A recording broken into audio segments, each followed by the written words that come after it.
Si vous avez l'habitude d'emprunter des taxis communaux au niveau de la Riviera 3 à Bonouma, c'est sûr que vous l'avez certainement croisé quelque part. Son nom, c'est Konan Amoin Naomi, conductrice de taxi communal.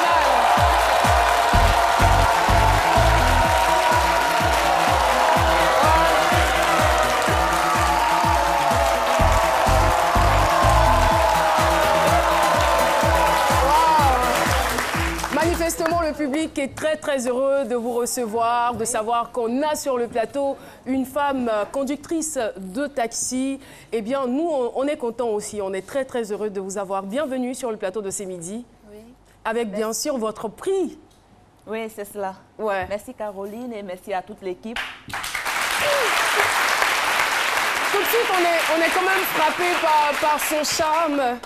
On est frappé par son charme. Je veux dire, quand même, on s'attendait plus ou moins à un garçon manqué qui viendrait sur le plateau, mais très féminine jusqu'au bout des ongles, avec des mèches, un maquillage, des parures, tout ça, et chauffeur de taxi.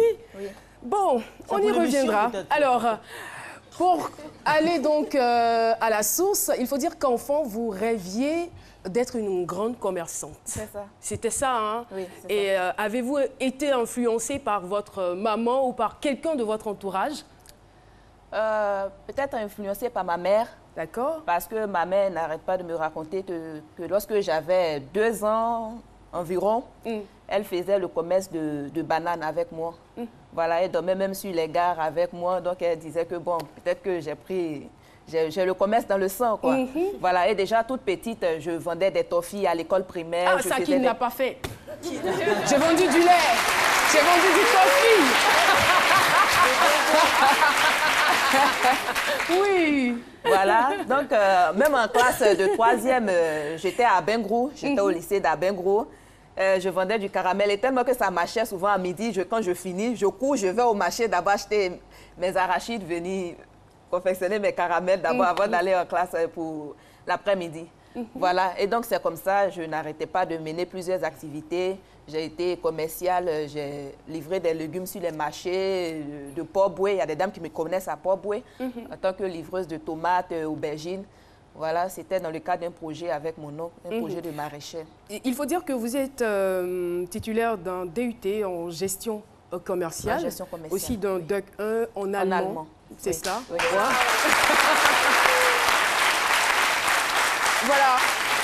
Et justement, parlant donc de votre DUC 1 en allemand, vous rêviez aussi à un certain moment d'aller en Allemagne. C'est ça. C'était votre rêve? Oui, oui.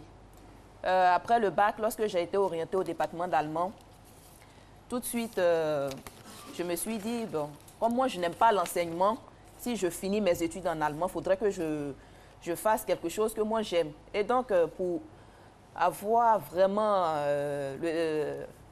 le sens du savoir en allemand, je me suis dit, bon, je vais partir en Allemagne.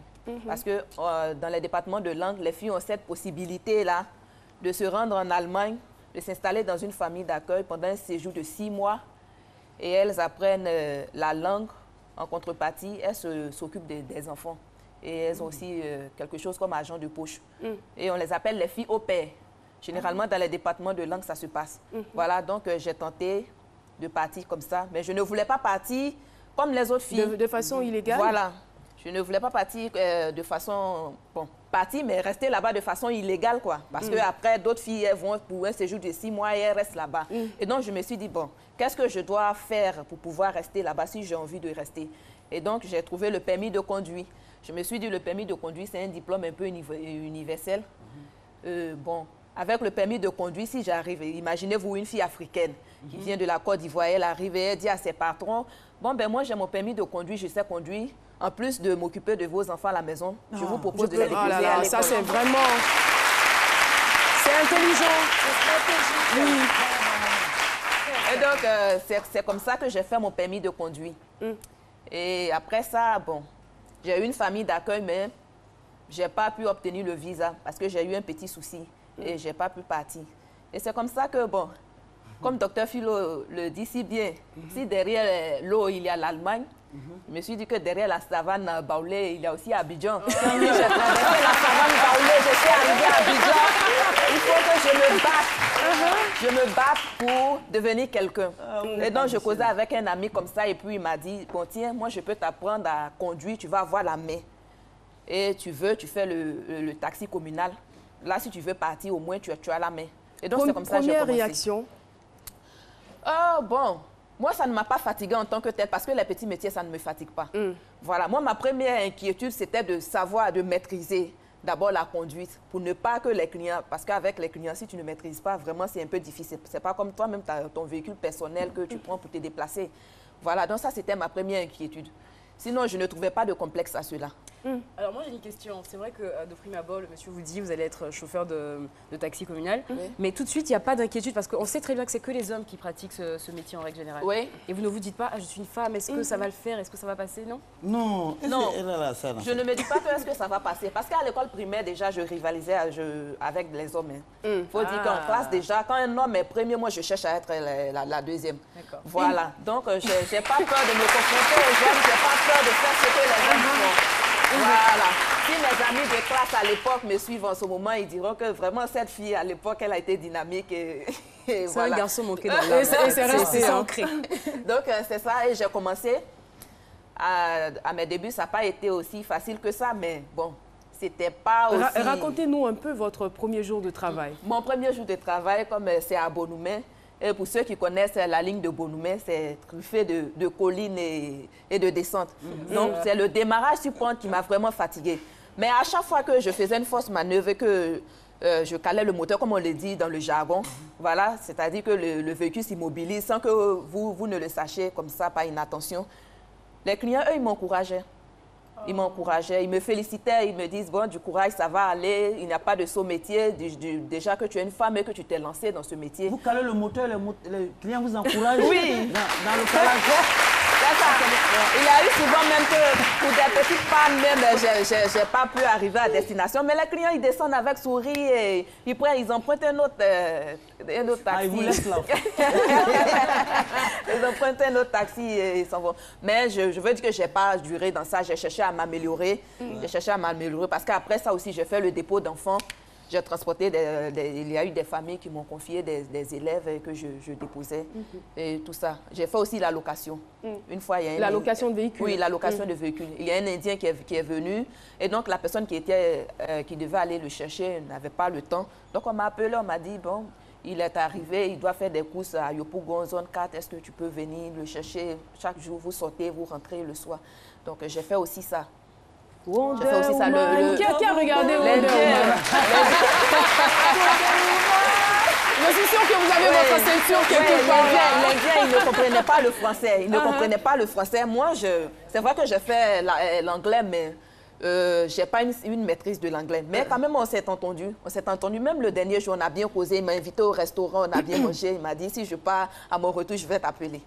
Voilà. La dernière fois, il a appelé, mais on n'avait pas de véhicule sur place. Donc, quelqu'un d'autre est parti. Sinon, D'accord. Dites-nous, en tant que chauffeur de taxi communal, je sais que vous n'avez pas, pour l'instant, ça va peut-être venir, vous n'avez pas de véhicule à vous. Donc, on voit un peu comment ça fonctionne. C'est-à-dire que vous avez un collègue qui est un peu fatigué, il vous dit, venez prendre mon véhicule. C'est comme ça que ça se passe généralement. Est-ce qu'ils vous font facilement confiance, en dehors de votre ami qui vous a fait confiance la première fois? Est-ce que c'est aussi facile avec les autres? Bon, c'est dans les débuts qu'ils étaient un peu réticents. Ils étaient un peu réticents, mais quand un m'a donné son véhicule et ils ont vu que j'entretenais bien le véhicule. Par exemple, moi, je peux venir très tôt le matin, je viens à 6 h, je prends le véhicule, je rentre le soir. Bon, à partir de 19 h déjà, je peux avoir ma recette. Moi, je garde plus tôt que les hommes. Parce que déjà, il y a des pourboires. Bon, quand je sors, les hommes même me cèdent le passage. Donc, je peux aller rapidement et revenir. Maintenant, bon, comme vous l'avez si bien dit... Vraiment, c'est une chance que d'être femme, quoi. Non, mais franchement, parce que des pourboires... mais je n'ai jamais entendu qu'il y avait des pourboires.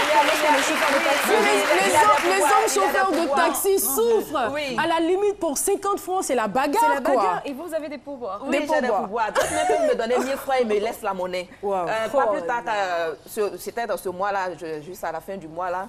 J'ai pris un client pour une distance de 500. Il m'a dit, bon, ils étaient 4. Il m'a dit, bon, prends-nous en course. Au lieu de prendre un compteur, prends-nous en course. Et bon, je suis allée la déposer, il m'a donné 5 000 francs. Et il m'a dit, Ouais. on a dit la monnaie. Je ne suis pas d'accord avec ça parce qu'on doit vous juger au même titre que les hommes. Pourquoi les C'est pouvoirs? ça. Donc vous ne méritez pas ce prix. Vous devez souffrir comme les hommes aussi. Oh, voilà. bon, je veux dire Voilà, que vous voulez les faire gens... le métier d'homme au plus bon, toujours pour boire pour vous. Pourquoi? Je veux dire que les gens, Ouais. déjà ils sont émus de voir une femme au volant. Et pour ne pas que tu restes longtemps sur le terrain ou à faire de mauvaises manœuvres, parce qu'il faut dire qu'entre nous, il y a de mauvaises manœuvres. Les hommes, eux, ils sont tout le temps en train d'aller rapidement. Ils vont venir te faire des Vous n'allez pas rapidement? Non, moi, quand je suis au volant, j'aime rouler sur... Vous êtes très prudente. Surtout, oui, je suis très prudente au volant. Et... par exemple, dans ces jours-ci, là, je fais la ligne Orca-Déco, Siad, Sol Béni. Là, quand les chauffeurs arrivent, quand ils arrivent, ils ne font pas le rond-point. Au lieu de faire le rond-point, ils ne font pas le rond-point. Un raccourci. Voilà. Et c'est dans ça que les policiers aussi les interpellent souvent et ils leur collent des amendes. Mais moi, quand je viens, je vais faire le rond-point. Et je pense que ça fait partie de ces valeurs qui vous ont permis quand même d'obtenir le prix d'excellence du meilleur conducteur de taxi communal le 24 novembre 2016 des mains du ministre des Transports, l'ex-ministre des Transports, M. Gaussou Touré. Eh bien, ce prix-là, je veux dire, ce n'est pas la seule qualité que vous aviez. Vous avez des qualités de courtoisie, de respect de la clientèle, d'assiduité, tout cela. Donc, ça a joué en votre faveur et vous obtenez le prix, on va dire, félicitations.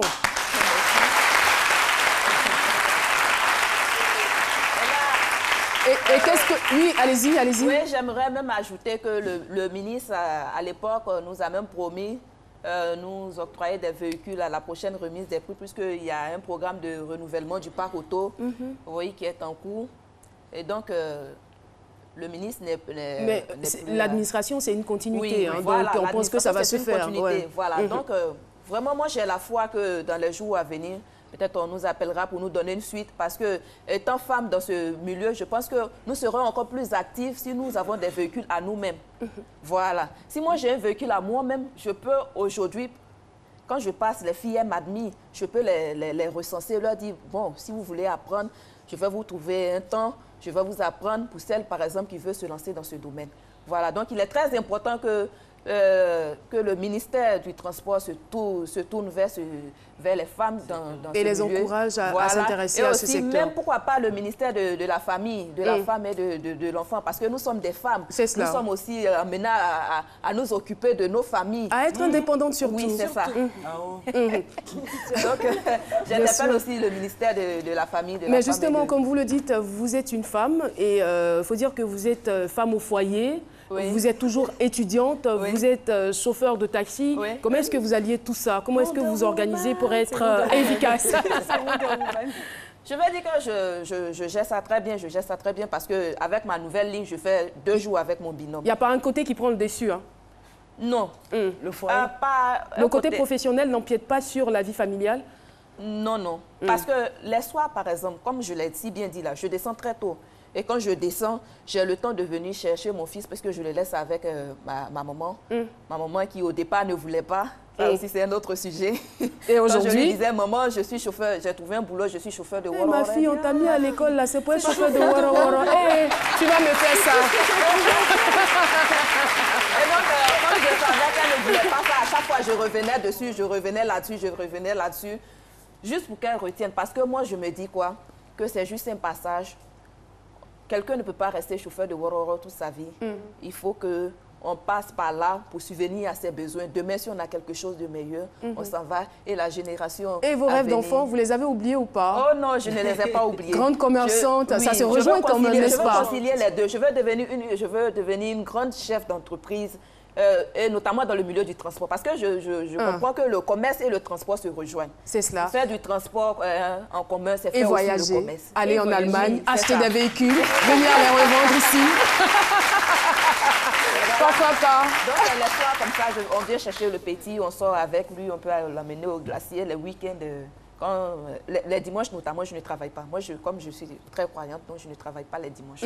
Voilà, les dimanches, je vais à l'église l'après-midi. Dimanche, à client même. Bon. Non, je me dis que elle va rencontrer celui qui donne les clients, voilà, n'est-ce pas? Toute la semaine, Dieu a eu le temps de me donner ce qui m'appartient. Donc le dimanche, il faut que j'aille à l'église. C'est important. En tout cas, on est fiers de vous. Oui, franchement. On est très, très fiers de vous. On est contents d'avoir écouté un si beau témoignage. Et voilà, forcément, en écoutant ce témoignage, il y a des jeunes filles qui vont de près s'intéresser à ce métier. Qu'avez-vous à leur dire? Bon, ben, je leur dirais de ne pas avoir peur d'exprimer leurs idées. Parce que dans la vie, il ne faut pas attendre que le sucre nous tombe dans la bouche. Il faut aller aussi à la rencontre du sucre. Et donc, dès qu'elles ont une idée d'entreprendre, qu'elles commencent. Qu'elles commencent et elles verront des mains leur venir en aide. Voilà, ce n'est pas en restant à la maison ou en ayant peur. Il n'y a pas à avoir peur. Il n'y a pas à avoir peur sur la route. Les hommes, vraiment, les hommes sont intéressants.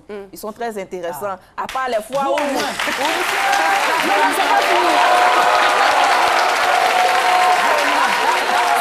Merci. La suite de la phrase, à part les fois où? À part les fois où, lorsque nous luttons des clients, terminé, ils ne me laissent pas, en tout cas, ils ne me laissent pas le choix. Souvent, ils viennent couper devant moi pour prendre le client. Mal. Mais bon, après, je peux leur dire, mais mon frère, mais qu'est-ce que tu as fait? Elle dit, ah, mais c'est toi, non, je ne savais pas que c'était toi. Il ne plus les clients.